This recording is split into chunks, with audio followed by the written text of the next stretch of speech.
Сәлем достар. Бүгін біз 724 есептің А вариантын шығарамыз.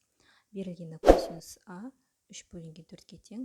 Бұл А дегеніміз осы 3 пи бөлінген 2 мен 2 пидің аралығында болу керек.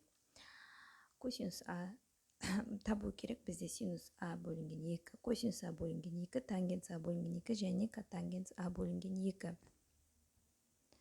Бірінші, синус А бөлінген 2 табу үшін түбір астындағы 1 алынған косинус А бөлінген 2 деген формуланы қолданамыз. Яғни косинус Аны орнына қоямыз.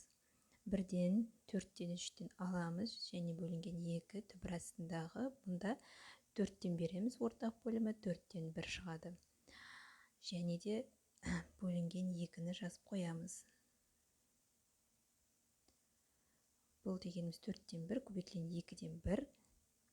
Яғни бөлшектерді бөлу кезінде кері амал қолданылады. 8-ден 1 шықты, яғни 2 түбір асты 2-ден 1 деп жаза аламыз. Келесі косинус А бөлінген 2-ні табу үшін бізде түбір астындағы 1 қосылған косинус А бөлінген 2 деген формуланы қолданамыз. Бұл жерде де орнына қоямыз. 1-ге 4-тен 3-ті қосып 2-ге бөлеміз. Бұл жерде 4-тен 7 шығады. Және де бөлінген 2, 8-ден 7, 2 түбір астындағы 2-ден түбір асты 7.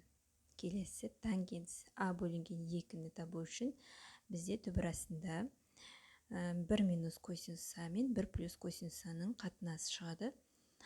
1-ден 4-тен 3-ті алып, 1-ге 4-тен 3-ті қосамыз. Яғни бізде 4-тен 1 көбейтілген кері амалмен 7-ден 4 деп жазамыз.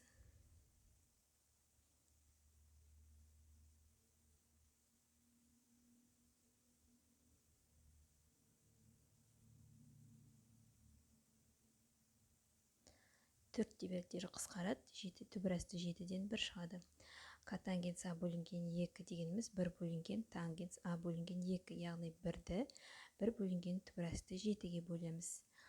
Бұл жерде түбір асты 7 шығады, яғни 1-ді көбейтем, кері көбейтем түбір асты 7-ге,